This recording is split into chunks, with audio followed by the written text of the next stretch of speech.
akan dilakukan efisiensi anggaran, memangkas kebutuhan-kebutuhan lain yang saya rasa itu juga urgent yang menjadi kebutuhan dasar masyarakat. Pendidikan atau kampus hari ini hanya menciptakan tenaga-tenaga pekerja yang mudah dan murah.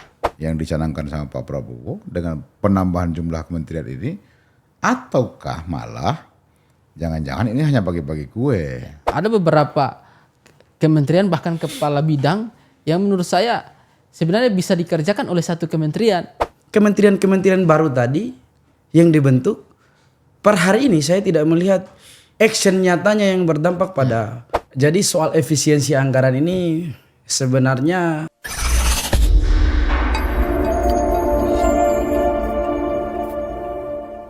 Assalamualaikum warahmatullahi wabarakatuh. Sahabat Muda Indonesia, jumpa lagi dengan saya Ilham Rasul di podcast Rumah Pemuda. 2-3 hari yang lalu ada gerakan yang dibangun oleh teman-teman pemuda dan mahasiswa, khususnya BEM, yang memberi tagar Indonesia Gelap. Kita tidak tahu nih kemana arahnya, tapi yang pasti itu adalah langkah protes mahasiswa, langkah sipil melakukan protes terhadap pemerintahan yang sah. Dalam kerangka negara demokrasi itu sah-sah saja, tidak ada yang salah dengan itu. Bahkan di tengah Indonesia yang indeks demokrasi yang semakin jauh, malah itu bisa menumbuhkan sesuatu yang positif ke depan. Karena apapun, balancing power itu perlu terjadi, tidak boleh ada kekuasaan yang absolut. Karena itu mahasiswa dan pemuda memang harus selalu memberikan kritikan yang tajam terhadap kebijakan-kebijakan yang kira-kira dianggap tidak pro terhadap rakyat Indonesia. Pada kesempatan ini saya telah ditemani oleh dua rekan saya yang sangat progresif dua-duanya ini. Satu, Bung Bertrand Sulani. Selamat malam, Bung. Malam. Beliau Ketua Wilayah Liga Mahasiswa Nasional Demokrat, DKJ. Ya. Di sampingnya lagi yang ganteng ini, Bung Safarudin, Sekretaris Umum Batko HMI Jabodetabek Banten. siap. Artinya kawan berdua ini adalah poros gerakan mahasiswa hari ini yang ada di DKJ atau masih ibu kota lah, Jakarta ini, meskipun sudah ada IKN tapi faktanya pemerintahan segala macam masih berpusat di Jakarta. Kali ini kita akan bahas soal apa akibat dari pemangkasan APBN yang dilakukan oleh Bapak Presiden Republik Indonesia dan Wakil Presiden Republik Indonesia terhadap kehidupan sosial kemasyarakatan kita tentu saja. Kalau orang menyebutnya efisiensi, saya sih tidak melihat juga itu sebagai sebuah konsep efisiensi. Karena sesungguhnya nilai APBN itu tidak dikurangi. Yang ada adalah sektor-sektor tertentu dipangkas, lalu yang diprioritaskan adalah 2 program yang memang janji politik Bapak Presiden Republik Indonesia, yakni makan bergizi gratis dan pembangunan perumahan untuk rakyat yang janjinya 1 juta atau 2 juta rumah per tahun. Saya mau dengar perspektif teman-teman mahasiswa, elemennya dulu, yang keras. Siap. Silakan Bung Bertrand. Siap. Terima kasih Bang. Pertama ya, yang memang kalau misalnya ditanya kenapa sampai gerakan mahasiswa dari BEM maupun dari organisasi Cipayung itu merespon terkait dengan efisiensi anggaran. Sebenarnya ini masalah sudah menimbun Bang. Masalahnya sudah menimbun. Gerakan-gerakan yang kemudian muncul sebelum Pilpres, kemudian setelah Pilpres, bahkan setelah dilantiknya Prabowo Gibran, itu kan berbagai macam persoalan yang memang berdampak langsung kepada masyarakat. Kayak misal LPG kemarin, kelangkaan LPG. Itu kan membuat rakyat mengalami satu situasi yang menderita karena bahkan ada kematian di bahkan Parung. ada kematian. Makanya dengan adanya efisiensi anggaran ini, kami melihat bahwa ada semacam ketidakpedulian. Kalau saya sendiri melihat dari sektor atau bidang pendidikannya, Bang. Oke. Karena memang Kementerian Pendidikan sendiri tidak terhindar juga dari Pemangkasan itu. pemangkasan itu atau pemotongan anggaran. Nah, kenapa sampai pendidikan ini menjadi satu sorotan utama? Karena bagi kami di sektor atau di kelas mahasiswa menganggap bahwa pendidikan ini cukup penting untuk menguatkan SDM Ya. Indonesia. Nah, di tengah akses pendidikan yang begitu susah, kemudian biaya kuliah yang begitu mahal, kemudian kita diperhadapkan dengan pemotongan anggaran di sektor pendidikan. Otomatis akan berdampak pada biaya pendidikan yang nanti akan datang begitu.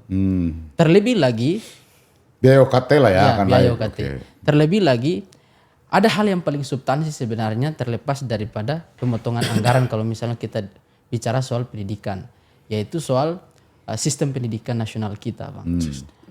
Karena kalau misalnya kita melihat semangat daripada pendidikan itu kan mau mencerdaskan Anak bangsa. anak bangsa, memiliki SDM yang begitu berkualitas.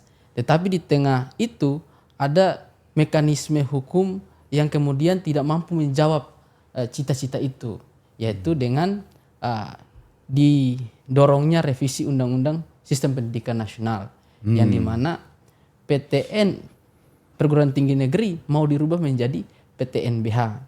Nah, secara sederhananya PTNBH ini negara mau melepas tangan daripada tanggung jawabnya di sektor pendidikan. Gitu. Jadi memang mau dikomersilkan dunia pendidikan ini. Mau Ada keinginan itu dari rancangan undang-undang yang ada. Iya, dari rencana undang-undang yang ada. Itu yang sebenarnya menjadi isu substansi dari bidang pendidikan itu sendiri atau sektor pendidikan. Jadi Anda mau bilang program belajar 12 tahun itu harus terdelegasikan dengan rancangan undang-undang yang Sisdiknas. RUU Sisdiknas ini akan berdampak, Bang. Ini akan berdampak pada generasi selanjutnya, dimulai daripada liberalisasi dunia pendidikan, komersialisasi dunia pendidikan. Jadi kita sudah dijajah sejak dalam pikiran, gitu, Bang. Karena pendidikan yang seharusnya itu mampu mendorong kesadaran, kemudian perspektif orang terhadap dunia ini seperti apa. Sekarang ini mau dijadikannya sebagai tempat untuk bisnis, sehingga ya pendidikan atau kampus hari ini hanya menciptakan tenaga-tenaga pekerja yang muda dan murah. Nah itu yang kami lihat, Bang. Makanya sebenarnya efisiensi anggaran untuk di pemerintahan hari ini terkhususnya di sektor pendidikan itu sangat berdampak. Tetapi hal yang lebih substansinya itu adalah ancaman terhadap sistem pendidikan melalui perubahan Undang-Undang Sistem Pendidikan Nasional.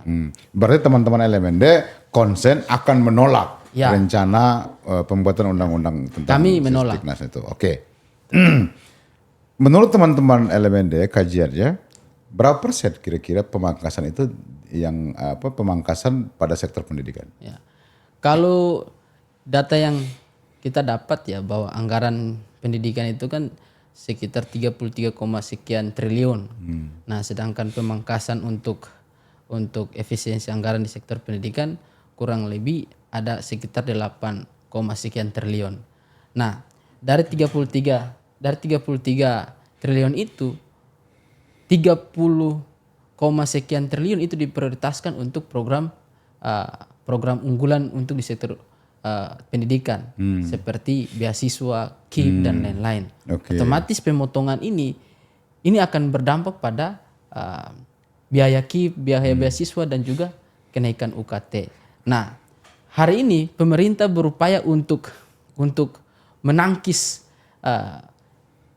statement ataupun isu yang kemudian beredar bahwa KIP ini tidak akan dipotong beasiswa KIP ataupun UKT tidak akan naik. Padahal faktanya itu berpotensi akan naik. di kemudian hari ketika memang efisiensi ini dilakukan di Iya, sektor meskipun pendidikan. tidak hari ini, besok Ya, besok potensial bisa, ya, potensial. naik. Oke. Kita diberikan satu harapan, padahal harapan itu harapan yang semu oleh pemerintah. Oke. Berarti Anda tidak setuju dengan terjadinya pemangkasan Ya. anggaran negara pada sektor pendidikan ya? Sektor Oke. pendidikan. Kita beralih ke Bung Safarudin. Apa yang Anda lihat dari proyek pemangkasan anggaran negara ini? Baik Bang, selamat malam Bang Ilham. Terima kasih atas undangannya di podcast ini Bang. Ini wadah untuk kami semua Ya. mahasiswa. Lebih-lebih untuk menyampaikan apa yang menjadi gejolak saat ini. Jadi soal efisiensi anggaran ini sebenarnya rasa-rasanya agak lucu. Karena sedari awal Pak Prabowo dan Gibran kemudian dilantik menjadi presiden dan wakil presiden. Kemudian diumumkan ada penggemukan kabinet. Ada penambahan jumlah kementerian. Kalau tidak salah kurang lebih ada 48 kementerian. 48 betul. Jadi totalnya itu ada 48 menteri, ada 56 wakil menteri, ada 7 utusan khusus presiden, ada 7 penasihat presiden, dan 5 staf khusus di masing-masing kementerian. Kalau kita totalkan sekitar 240. Ini kan gemuk tuh. Oke. Jadi saya mendengar kabar ketika ada instruksi presiden kaitan dengan pemangkasan anggaran, efisiensi anggaran, kok Pak Prabowo semacam menepuk air di dulang, terpecik ke wajah sendiri. Oke. Jadi kebijakan beliau dalam rangka efisiensi anggaran ini dia tidak selaras dengan penggemukan kabinet sedari awal. Oke. Kemudian pemotongan anggaran perjalanan dinas dan sebagainya. Padahal kita ketahui beberapa waktu lalu Prabowo kunjungan kerja ke luar negeri itu kurang lebih 3 sampai 6 pesawat pribadi yang digunakan. Oke. Ini memakan anggaran yang cukup banyak. Ini kan agak lucu saja menurut saya, Bang. Oke. Apalagi kalau kita masuk ke sektor-sektor yang cukup populis, maksudnya bersentuhan langsung dengan masyarakat, rakyat. Dalam hal ini pembangunan, kemudian peningkatan kualitas SDM dan pelayanan publik. Iya. Dalam artian Kementerian PU, Kementerian Kemendikti-Saintek, kemudian Kementerian Pendidikan Dasar Menengah, kemudian Kementerian Kesehatan. Ini kan kementerian-kementerian yang menurut saya pribadi bersentuhan langsung dengan rakyat. Ini dipangkas. Oke. Anggaran Kementerian tadi Bung Betran sampaikan itu anggaran Kementerian Pendidikan Dasar dan Menengah yang awalnya 30 sekian triliun, kemudian dipangkas sekitar 8 triliun menjadi sekitar 20-an triliun. Kemudian di Kementerian Dikti-Saintek dilakukan pemangkasan kurang lebih 20%. Itu yang langsung berkaitan dengan perguruan tinggi. Perguruan tinggi. Itu anggaran-anggaran yang dipangkas itu biaya UKT, maksudnya biaya UKT saya mohon maaf saya urangi, beasiswa, KIP, kemudian dana riset untuk dosen-dosen dan sebagainya. Ini kan satu hal yang berakibat fatal menurut saya pribadi. Karena ini efek dominannya akan menaikkan UKT. Pihak kampus akan menaikkan UKT. Mau nggak mau ya? Mau nggak mau, suka tidak suka. Karena beberapa pandangan guru besar, solusi dari pemerintah kan kemarin mengatakan bahwa perguruan tinggi mesti bisa menjalin kerjasama dengan pihak luar. Misalnya perusahaan-perusahaan atau luar negeri dan sebagainya untuk dana riset dan seterusnya. Itu sudah dilakukan sebelum ada pemangkasan ini. Dan itu pun masih tidak cukup. Apalagi adanya pemangkasan. Oke. Sementara dalam negara yang maju, apalagi yang berkembang, parameter utamanya agar negara ini bisa maju itu SDM-nya, Bang. Ya. Itu sumber daya manusianya. Saya belum Bung Safarudin lanjut. Bung Safarudin memperbandingkan dua hal yang sama-sama muaranya adalah bicara soal SDM. SDM. Makan bergizi gratis menurut pemerintah adalah perbaikan gizi bagi anak-anak yang sedang tumbuh. Itu juga terkait dengan SDM. Ya. pada sisi yang lain pemerintah melakukan hal yang bertolak belakang dengan juga agenda perbaikan SDM. Ya. Teman-teman mau bilang itu kan? Oke, terus lanjut. Saya kaitkan dengan MBG berarti Bang. Agak cukup menarik. Saya melihat program MBG ini rasa-rasanya hanya mengobati gejala tapi bukan penyakitnya. Karena anak sekolah dikasih makan siang gratis, dalam hal ini makan bergizi gratis, tetapi orang tuanya Kehilangan pekerjaan lantaran efisiensi anggaran tadi. Kemudian apa yang melatar belakangi program MBG ini ada? Itu kan mengetas stunting dan sebagainya. Ya. Sementara angka stunting terakhir yang saya lihat cuma 20 sekian persen. 21 atau 22 kurang lebih. Ini kan angka yang masih normal sebenarnya, nggak terlalu urgent lah. Sedangkan angka pemuda yang putus sekolah itu masih di atas 40%. Apa yang menjadi prioritas sebenarnya? Iya. Yang 40% ini atau yang 20% tadi gitu Nah, itu. Biarkan saja sebenarnya urusan gizi dan sebagainya kembali ke urusan keluarga. Kalau bisa saya sarankan, tetapi orang tuanya difasilitasi, disediakan lapangan kerja. Ya, kalau dia punya duit, dia tidak butuh pemerintah. Ya, tidak butuh pemerintah. Dalam konteks itu, Bang. Ditambah lagi Kementerian Kesehatan kemudian dipangkas juga anggarannya. 19 sekian triliun. Tapi kan ada fakta begini, Bung Safar. Faktanya bahwa makan bergizi gratis itu adalah agenda kampanye politik calon presiden. Dan faktanya hari ini kebanyakan masyarakat Indonesia memilih Bapak Prabowo. Artinya kalau mereka memilih Bapak Prabowo sama dengan mereka setuju dengan visi itu. Kan begitu logikanya ya. Betul Bang, saya sepakat. Begitu Bapak Presiden menjalankan agenda janji itu, maka pada saat yang sama masyarakat juga merasa bahwa Pak Prabowo telah menunaikan janji politiknya. Betul. Oke. Nah, menurut teman-teman, ini kan dua sisi yang memang rumit buat Pak Prabowo. Betul Bang. Karena memang MBG ini kan sudah digaungkan dari awal sejak zaman kampanye lah. Ya. Akan tetapi masyarakat juga pun tidak tahu ternyata pada proses pelaksanaan realisasi program makan bergizi gratis ini akan dilakukan efisiensi anggaran, memangkas kebutuhan-kebutuhan lain yang saya rasa itu juga urgent yang menjadi kebutuhan dasar masyarakat. Ya, kesehatan contohnya. Ini kan tidak boleh kita memangkas anggaran kesehatan di sektor kesehatan untuk hal yang berkaitan dengan kesehatan juga. Iya. Yang makan bergizi gratis ini kan orientasinya ini untuk pemenuhan gizi, itu sektor kesehatan juga. Pemenuhan gizi, perbaikan nutrisi supaya kemampuan nalarnya. Itu juga terkait dengan SDM. Betul. Kenapa dipangkas anggaran kesehatannya? Oke. Ini kan yang menjadi satu kebijakan yang ambigu dan bertolak belakang menurut saya, Bang. Begitu kira-kira. Oke. Bung Betran. Ini kan kabinet, kata teman Bung Betran tadi, 48. Menteri, kementerian dari 34 menjadi 48, tambah 14. Ada harapan baru terhadap percepatan pembangunan atau percepatan pencapaian agenda-agenda besar yang dicanangkan sama Pak Prabowo dengan penambahan jumlah kementerian ini, ataukah malah jangan-jangan ini hanya bagi-bagi kue? Menurut Bung Betran?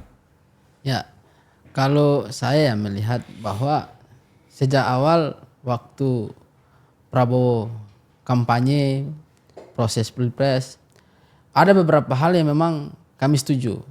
Apalagi soal agenda hilirisasi yang dia gaungkan. Bagi kami itu adalah salah satu skema pembangunan ekonomi nasional yang cukup relevan dengan saat ini.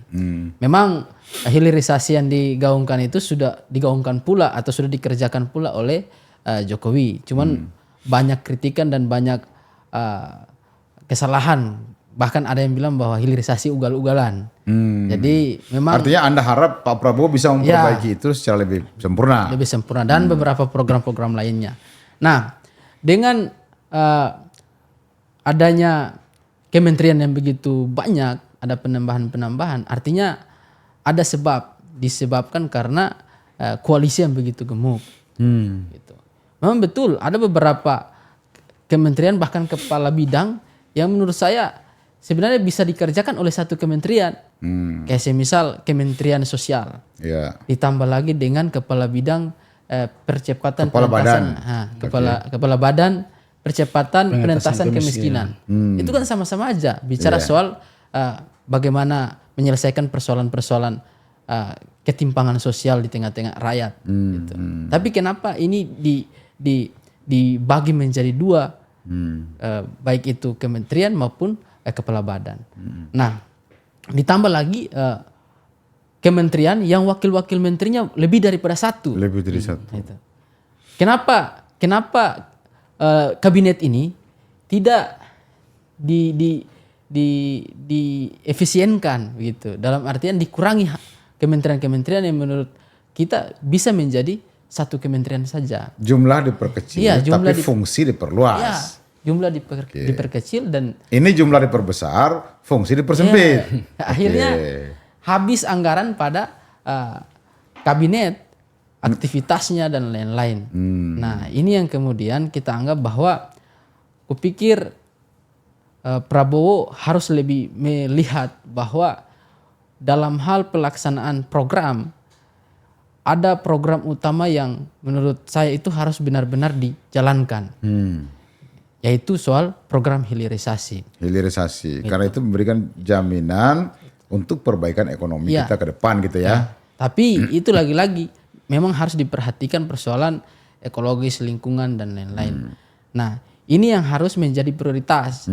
Gitu. Kalau memang betul-betul Prabowo Gibran ini benar-benar bicara soal penyelesaian persoalan-persoalan yang ada di bangsa ini. Oke, saya beralih lagi ke Bung Safar. Bung Safar, di awal setelah pelantikan Bapak Prabowo Subianto, beliau langsung mencanangkan untuk penghapusan utang bagi petani dan nelayan. Itu jumlahnya kurang ratusan triliun. Kebijakan itu tentu saja kebijakan yang sangat menguntungkan rakyat, khususnya petani dan nelayan. Yang kedua, kurang lebih bulan lalu Pak Zulkifli Hasan sebagai Menko Pangan itu menyampaikan bahwa seluruh masyarakat Indonesia boleh menanam padi sebanyak-banyaknya. Boleh menanam jagung sebanyak-banyaknya. Kalau harga jagung pada saat musim panen atau padi pada saat musim panen anjlok, maka pemerintah telah menyiapkan harga standar minimum. Bukankah juga itu angin segar buat petani Indonesia? Lagi-lagi kebijakan itu sangat populis dan sangat menyentuh sisi kerakyatan Indonesia. Dan jumlahnya juga ratusan triliun. Dalam kondisi itu, apakah menurut teman-teman Pak Prabowo ini terjebak dengan janjinya sendiri di tengah keterbatasan misalnya APBN yang ada hari ini? Kita tahu nominal utang luar negeri kita masih cukup tinggi. 1.300 triliun. Besaran APBN cuma 3.000 sekian triliun. Dengan kebijakan-kebijakan yang ada hari ini, kan semuanya untuk rakyat ini, Pak Prabowo ini. Pembebasan utang buat petani nelayan, jaminan bagi para petani jagung dan petani padi, ya kan? Lalu juga misalnya perbaikan gizi untuk anak-anak yang lagi tumbuh, cek kesehatan gratis, pengadaan perumahan rakyat 2 juta unit per tahun. Itu semua untuk rakyat. Apakah menurut teman-teman Pak Prabowo bablas dengan janjinya sendiri? Saya pikir apa yang telah Abang sampaikan barusan itu memang real, berefek terhadap rakyat. Itu real keberpihakan Bapak Prabowo terhadap rakyat. Tapi kan terlepas dari itu semua, kita mesti melihat juga sisi lainnya. Sisi lainnya dalam artian mungkin di sebelah ini, di sisi yang lain sini, Pak Prabowo memang bijak dan tepat dalam mengambil kebijakan. Tapi di sisi lain seperti yang kita diskusikan dari awal, seperti yang saya sampaikan dari awal, ada kekeliruan dalam kebijakan-kebijakan yang diambil oleh Pak Prabowo. Itu yang saya maksud, apakah bablas menurut Bung Safar? Rasa-rasanya begitu, Bang. Rasa-rasanya begitu. Saya pribadi, Bang, ya, lebih senang dan tertarik soal penggemukan kabinet ini, Bang. Oke.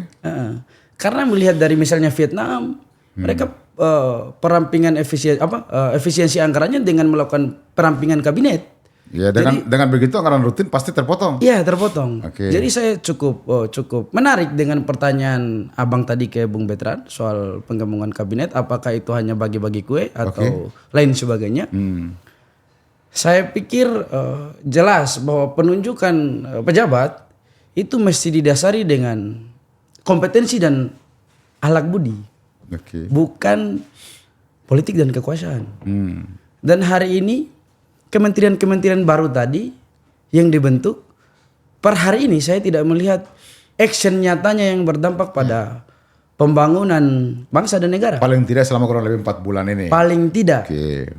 Ini kan bisa jadi parameter awal kita untuk melihat.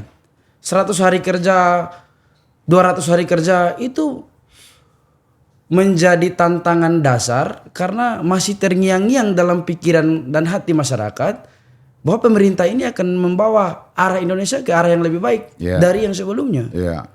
Tapi per hari ini kan kita semua lihat belum ada action nyata dari kementerian-kementerian yang baru dibentuk ini.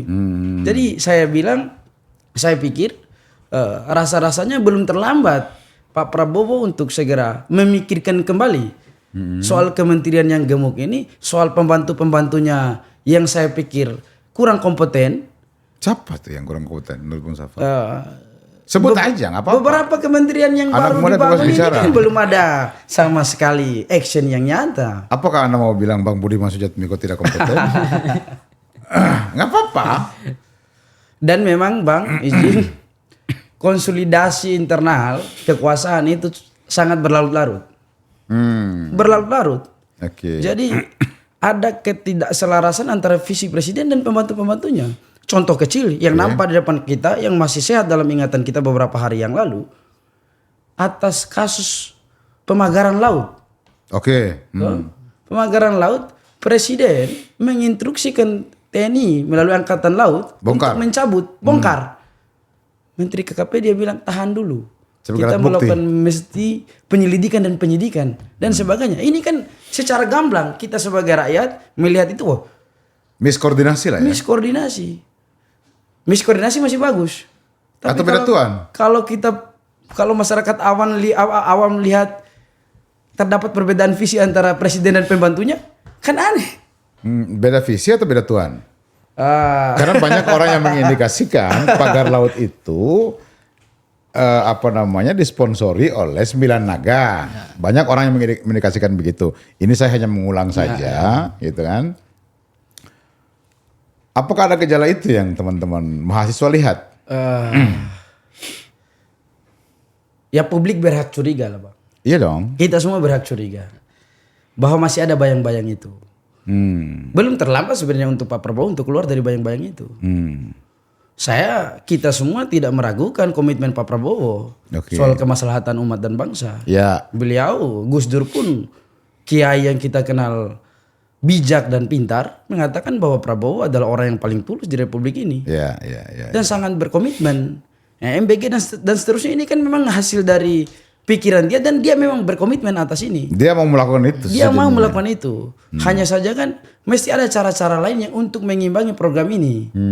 Jangan dipangkas anggaran-anggaran juga yang mestinya sangat berdampak terhadap rakyat begitu. Mungkin janji Pak Presiden misalnya setiap hari 5 kali seminggu, mungkin bisa 2 kali dulu, ya kan? Betul. Ya kan, supaya sektor lain bisa tetap jalan mestinya. Lebih-lebih perampingan ulang kabinet itu, Bang. Terlalu gemuk. Sebagai 2 elemen mahasiswa yang punya yang punya pride yang cukup kuat, punya jumlah kader yang cukup kuat, apa yang teman-teman rancang ke depan ini? Tentu terkait dengan memberi peringatan pada pemerintahan yang ada bahwa dia tidak boleh melakukan sesuatu yang merugikan orang lain meskipun dalam agenda juga untuk kepentingan masyarakat umum gitu ya. Apa rencana teman-teman? Dari saya. Ya, silakan. Nah, waktu di tanggal 12 kemarin, 12, kemudian di tanggal 18 kami sama-sama melakukan aksi. Aksi yang kami lakukan itu tuntutannya terkait dengan RUU Minerba Oke. yang sudah disahkan di tanggal 18 kemarin. Kemudian kami juga bicara soal RUU Sisdiknas. Kami juga mendorong soal RUU perampasan aset agar supaya segera disahkan. Dan juga beberapa isu-isu populis yang kemudian hari ini mulai berkembang. Kenapa nggak masuk agenda mengembalikan undang-undang KPK? Kami belum sampai ke situ, Bang. Oke. Itu. Nah, apa rencana yang kemudian kita lakukan? Ya pasti ketika persoalan-persoalan ini kami anggap tidak mampu diselesaikan atau tidak benar-benar diperhatikan oleh pemerintahan hari ini, ya kami tetap akan mendesak dengan melaksanakan konsolidasi dan juga aksi yang tentunya memiliki kekuatan yang begitu luas dan besar, Bang. Oke. Karena kami pikir bahwa sejak awal kami berharap bahwa Prabowo Gibran ini mampu memberikan satu angin segar bagi masyarakat Indonesia. Jadi ketika situasi ini tidak mampu untuk diselesaikan, persoalan-persoalan regulasi, undang-undang dan lain-lain tidak mampu diselesaikan, yang memang undang-undang tersebut tidak pro rakyat, maka rakyat akan meragukan Prabowo itu sendiri dan juga Gibran pada saat kampanye berpihak terhadap rakyat. Tapi kami yakin bahwa Prabowo berpihak dengan beberapa program yang cukup menyentuh. Tetapi kami menginginkan juga hal yang paling substansi. Oke, Bung Safar, apa agenda Batko HMI Jabodetabek Banten? Sejauh ini kita dari saya lah secara personal dan beberapa teman-teman masih melihat situasi dan kondisi per hari ini, Bang. Oke. Bukan berarti kita tidak ingin merespon apa yang menjadi keresahan kita bersama, tapi kita masih mencoba untuk melihat kebijakan-kebijakan yang seperti apa, kemudian kebijakan-kebijakan yang mana yang masih bisa kita lihat bahwa presiden ini dia masih pro terhadap rakyat. Ada fakta yang saya mau ungkap hari ini. Per tadi sore ada pergantian 2 kementerian dan lembaga. Ya. Konon menteri itu kita semua tahu di demo sama bawahannya. Ya. Nggak masuk akal seorang yang dipercaya sebagai menteri untuk memimpin kelembagaan negara lalu tidak mendapat apresiasi atau dukungan moral dari karyawannya. Nggak mungkin bisa berjalan kementerian itu. Dan Pak Prabowo langsung mengeksekusi itu. Menurut saya itu sesuatu yang baik, ya kan? Nah, lanjut Bung Safar. Baik dan tegas, Bang. Baik dan tegas. Tegas. Itu karakteristik memang dari seorang mantan Jenderal Kopassus. Oh, jadi wataknya sebagai TNI itu Wataknya. memang dibutuhkan oleh rakyat hari ini, Ya, termasuk untuk memberangus seluruh pelaku-pelaku korupsi. betul. Karena itu juga bukan uang sedikit itu. Betul. Kalau para koruptor kakap itu ditangkap, ya kan, pengembalian uang negaranya jelas, dimiskinkan, dirampas asetnya. Kalau disahkan undang-undang perampasan aset tadi itu, saya kira ini sesuatu yang sangat luar biasa yang bisa membantu pemerintahan Pak Prabowo hari ini. Ya. Dan gerakan yang teman-teman lakukan ini adalah tentu dalam bingkai mencintai bangsa, mencintai negara, juga mencintai Bapak Presiden dan Wakil Presiden Republik Indonesia. Begitu kira-kira ya? Betul, Bang. Ada pesan khusus ke Bapak Presiden dan Wakil Presiden Republik Indonesia? Mulai dari Bung Safar dulu. Kalau dari saya personal, Bang, ya, dalam situasi dan kondisi hari ini, Presiden Prabowo Subianto, saya pikir seperti yang saya sampaikan tadi, Bang, belum terlambat untuk memilih dan memilah kembali siapa saja orang-orang yang akan membersamainya dalam mewujudkan visi misi sampai 5 tahun yang akan datang. Segera lakukan reshuffle, gitu. Kurang lebih seperti itu, Bang. Oke, Bung Betran. Ya kalau dari saya sendiri tentu sangat mengharapkan ya Bang. Sangat mengharapkan Presiden Prabowo dan Wakil Presiden yaitu Gibran Raka Buming Raka itu mampu untuk benar-benar memperhatikan persoalan-persoalan rakyat.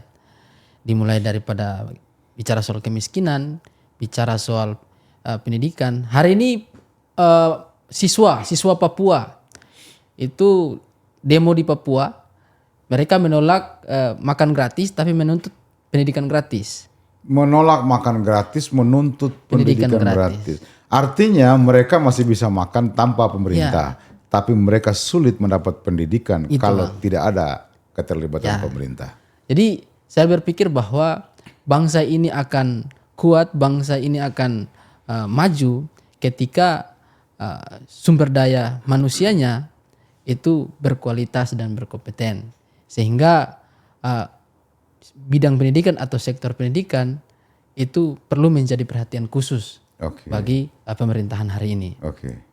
Itu aja Bang. Sahabat Muda Indonesia, 2 aktivis mahasiswa Jakarta telah bicara dan sangat lantang mereka tidak benar bahwa aktivis telah dibawa dalam kendali kekuasaan. Saya membuktikan dengan pernyataan-pernyataan tegas mereka berdua hari ini. Mudah-mudahan ke depan mereka tetap menjadi energi penyeimbang yang baik buat perbaikan bangsa dan negara Republik Indonesia. Assalamualaikum warahmatullahi wabarakatuh.